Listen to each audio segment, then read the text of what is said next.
Ancient ghosts in the void. The bridge of the stellar dominion hummed with the quiet efficiency that marked the Zephyrian Empire's finest warships. Fleet Commander Xalith stood before the massive viewport, his four arms crossed behind his back as he surveyed the star field ahead. The metallic scales along his neck shimmered with satisfaction as he contemplated the mission that had brought his fleet to this remote corner of the neutral zone.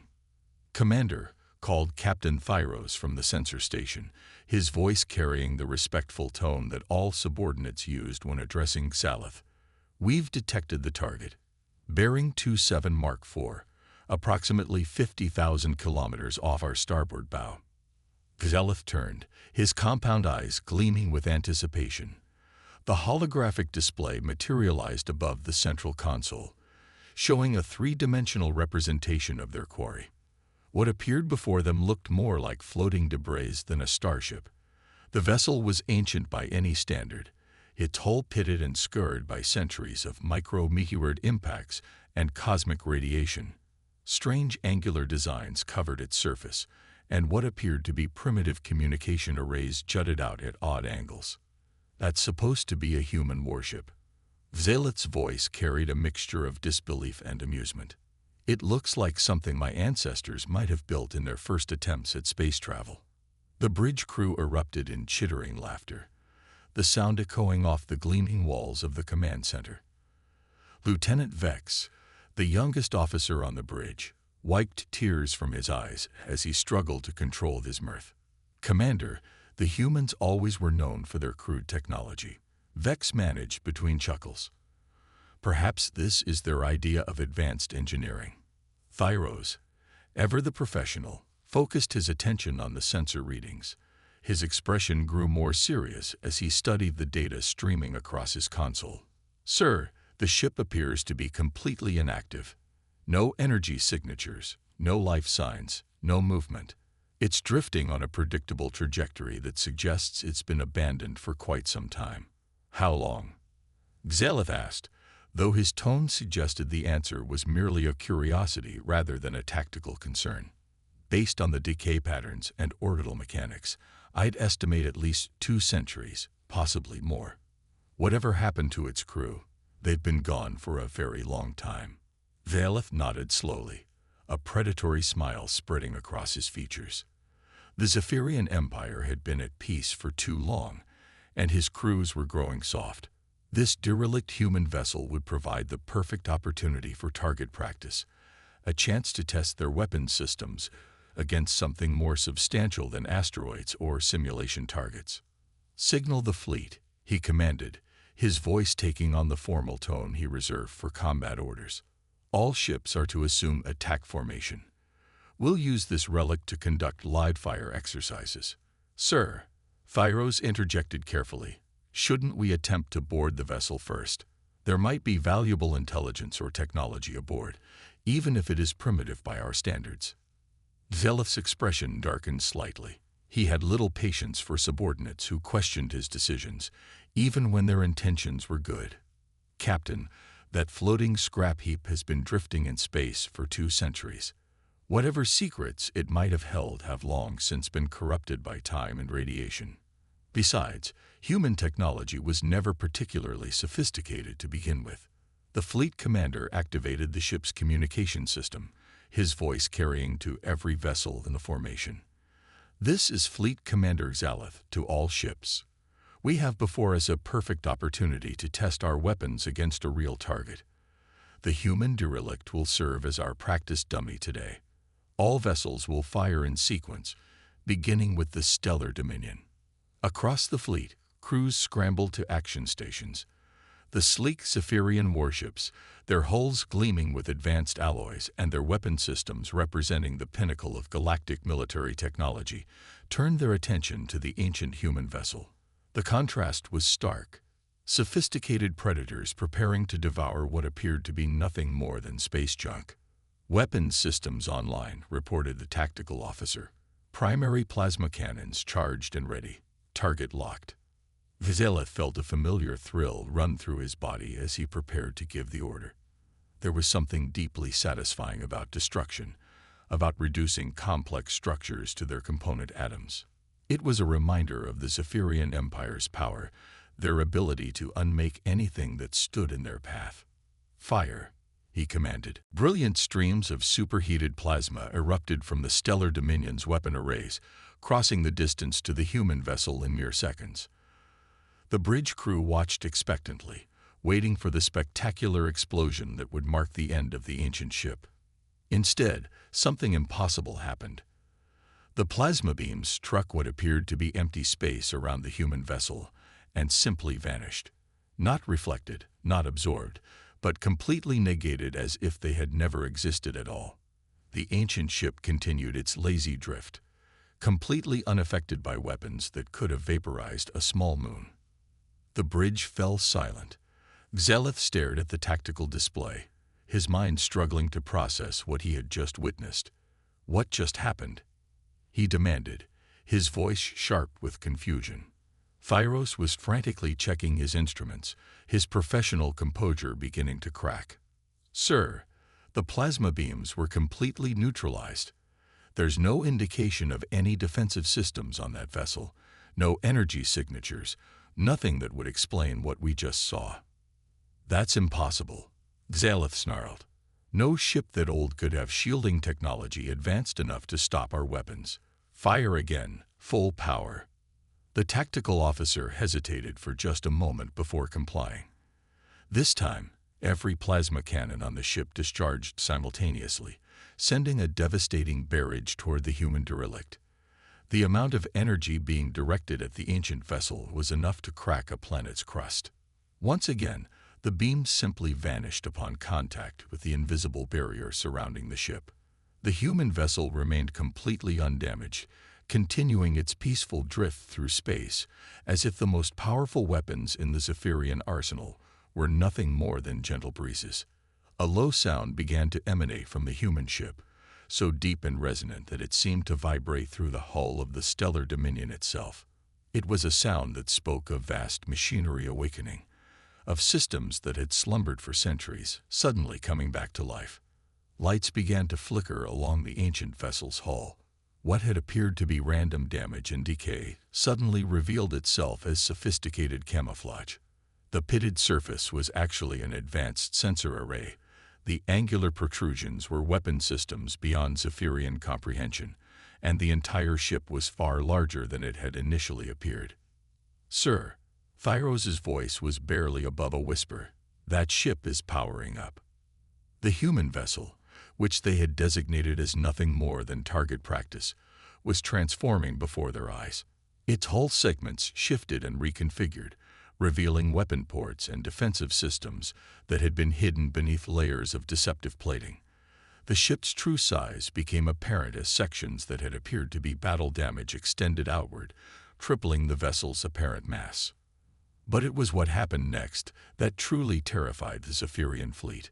A signal burst from the human ship, a complex pattern of electromagnetic pulses that spread outward at the speed of light. The transmission was unlike anything in the Zephyrian database, carrying information in quantum-encrypted bursts that their computers couldn't even begin to decode. "Commander," the communications officer called out, her voice tight with fear. "We're detecting similar signals from multiple points throughout the system. Whatever that ship just transmitted, it's being answered." Xelith's blood ran cold as the implications hit him. How many responses? The officer's hands trembled as she worked her console. 17 distinct sources, sir. No, wait. 23. 31. The number keeps climbing. Across the star system, what had appeared to be asteroids, dead stations, and floating debris began to reveal their true nature. Cloaking fields dissolved, showing the hidden forms of human warships that had been lying dormant for centuries. Some were massive dreadnoughts that dwarfed even the largest Zephyrian vessels, while others were sleek corvettes designed for speed and precision strikes. The derelict they had chosen for target practice was not alone. It was part of a vast network of human vessels that had been waiting, hidden in plain sight, for centuries. And now, thanks to Xelith's arrogance, they were all waking up. "Sir," Thyros managed, his voice barely audible over the growing hum of awakening starships. "I think we may have made a serious mistake." The ancient human vessel that had been their target was now fully active, its weapon systems online, and targeting computers locking onto every Zephyrian ship in the fleet. But it wasn't alone anymore. Across the system, the hidden human armada was stirring to life, and the Zephyrian Empire was about to learn why humanity had earned its reputation as the galaxy's most dangerous species. The laughter had died on Zaleth's bridge, replaced by the cold realization that they had awakened something that should have been left undisturbed. The humans had not been primitive after all. They had been patient, waiting for exactly this moment when their enemies would reveal themselves through their own hubris. When sleeping giants wake, Admiral Sarah Chen felt the familiar tingle of neural interface activation as her consciousness merged with the command systems of the UES Prometheus. At 147 years old, she was considered young for a human admiral, but her experience with the Deep Sleep Protocol made her one of the most qualified officers in the Hidden Fleet. "Welcome back, Admiral," came the warm voice of Atlas, the ship's artificial intelligence. "I trust your hibernation cycle was comfortable." Sarah stretched, working out the stiffness that always accompanied extended stasis. "As comfortable as sleeping for 6 months can be." "Status report, Atlas. We've been monitoring the Zephyrian fleet for the past 18 hours. They'd been conducting what appears to be aggressive reconnaissance of our outer perimeter defenses. 30 minutes ago, they opened fire on the Endurance." Sarah's expression hardened. The Endurance was one of humanity's oldest active warships, a testament to human engineering that had been disguised as a derelict for over 2 centuries. If the Zephyrians had attacked it, they had crossed a line that couldn't be uncrossed. "Response from Captain Martinez?" she asked, referring to the commander of the Endurance. The captain followed protocol. "Defensive systems only, no return fire." However, the Zephyrians appear to have interpreted our restraint as inability to respond. "They're preparing for a coordinated assault on our position." Sarah nodded grimly. It was always the same pattern. The younger races would discover what they believed to be abandoned human technology, and their first instinct was always to destroy it. They never stopped to wonder why humanity's primitive ships had survived centuries in deep space, or why they always seemed to be found in strategically important locations. How many Zephyrian vessels? 43 warships, including 2 dreadnoughts and a command carrier. They're led by Fleet Commander Zaleth, who has a reputation for aggressive tactics and little patience for diplomacy. Sarah pulled up the tactical display, studying the enemy formation with the eye of someone who had fought in more deep space battles than most civilizations had even recorded. The Zephyrians were confident, perhaps overconfident. Their ships were arranged in a classic attack formation that prioritized firepower over defense. "They're treating this like a turkey shoot," she observed. "No tactical flexibility, no contingency plans. They expect us to be helpless." "Shall I activate the fleet, Admiral?" Atlas asked. Sarah hesitated for a moment, not out of uncertainty but out of sadness. Every time humanity was forced to reveal its true capabilities, it changed the balance of power in the galaxy. The carefully maintained fiction of human weakness would be shattered once again, and it would take decades to rebuild their reputation as a race of peaceful merchants and explorers. But the Zephyrian Empire had made their choice when they opened fire on a human vessel. "Signal the fleet," she ordered. "All ships, full activation. It's time to remind the galaxy why humanity is still here after all these years." Across the star system, the response was immediate. 37 human warships shed their camouflage simultaneously, revealing themselves in all their terrifying glory. The Prometheus itself was a kilometer-long battlewagon whose weapons could shatter moons, but it was far from the largest vessel in the Hidden Fleet. The UES Titan's Wrath measured nearly 2 kilometers from bow to stern, its hull bristling with gravitational manipulators that could tear enemy ships apart at the molecular level. The Stellar Phantom was smaller but faster, its experimental phase shift drive allowing it to exist in multiple dimensions simultaneously. And leading the formation of heavy cruisers was the Democracy's Hammer, a ship whose name had become legend among the galaxy's military historians. "Sir," the communications officer aboard the Stellar Dominion called out, his voice cracking with fear, "we're receiving a transmission from the human fleet. Audio only." Fleet Commander Xalith straightened his uniform, trying to project confidence he no longer felt. "Put it through." Sarah's voice filled the Zephyrian bridge, calm and professional despite the circumstances. "This is Admiral Sarah Chen of the United Earth Space Navy. You have fired upon a human vessel without provocation and in violation of several interstellar treaties. You will stand down immediately and withdraw from this system." Xalith found his voice, though it took considerable effort. "This is Fleet Commander Xalith of the Zephyrian Imperial Navy. You are in violation of our territorial claims. These vessels will be confiscated under emergency authority." There was a pause before Sarah responded, and when she did, there was something in her tone that made even the bravest Zephyrian officer shiver. "Commander Xalith, I'm going to explain something to you that apparently your intelligence services failed to mention. This system has been under human protection for the past 237 years. Those derelict ships you were using for target practice, they're not abandoned. They're on duty." The tactical display aboard the Stellar Dominion was painting an increasingly desperate picture. The human ships were not only larger and more numerous than expected, but their weapons systems were beyond anything in the Zephyrian database. Energy signatures suggested technology that shouldn't have been possible given humanity's supposed primitive status. "Impossible," Xalith muttered. "Human technology is centuries behind ours. Your species barely managed to achieve faster-than-light travel." Sarah's laughter carried a cold edge that made Thyros step back from his console involuntarily. "Commander, humanity has been exploring the galaxy for over 800 years. We've been trading partners with civilizations that your empire considers mythical. We've fought wars against species that your people think are extinct. The reason you believe we're primitive is because we've worked very hard to maintain that illusion." The human fleet began to move, their ships demonstrating maneuverability that defied conventional physics. The Prometheus alone was pulling acceleration that should have liquefied any organic crew, yet its movements were precise and controlled. "At last," Sarah said, her voice now carrying the formal tone of combat command, "target their command ship. Minimal force, we want them intact enough to carry word back to their empire." "Acknowledged, Admiral." Quantum disruptors charging. Xalith watched in horror as space itself seemed to bend around the human flagship. The Prometheus wasn't firing traditional weapons at all.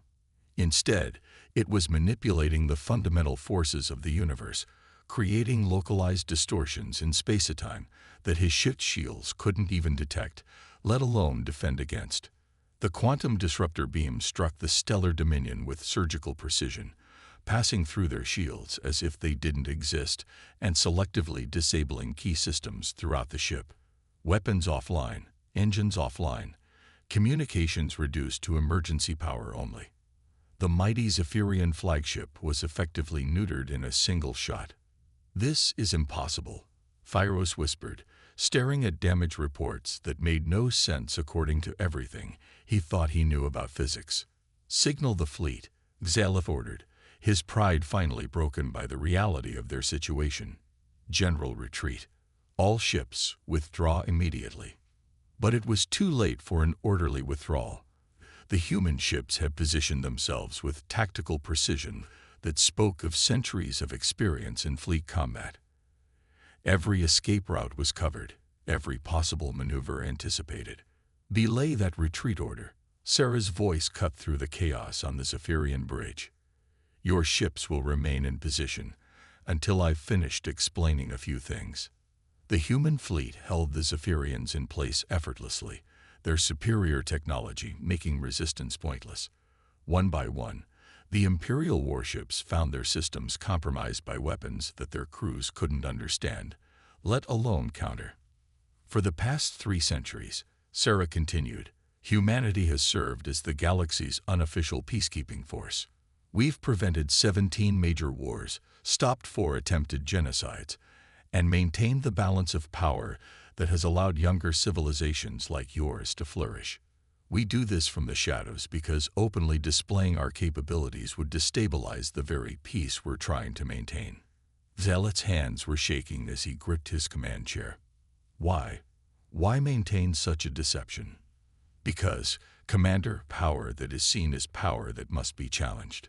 Every civilization that knows of our true capabilities eventually decides to test themselves against us. The result is always the same, and it always ends in unnecessary bloodshed. The tactical display showed the human ships maintaining perfect formation, their weapons trained on the Zephyrian fleet but not firing. It was a demonstration of restraint that was somehow more terrifying than any show of force could have been. "You're going to return to your empire," Sarah said, "and you're going to report that you encountered a small group of human merchants who were better armed than expected. You will not mention the true size of this fleet, and you will strongly recommend that future Zephyrian expeditions avoid human-claimed territory." "And if I refuse?" There was another pause, longer this time.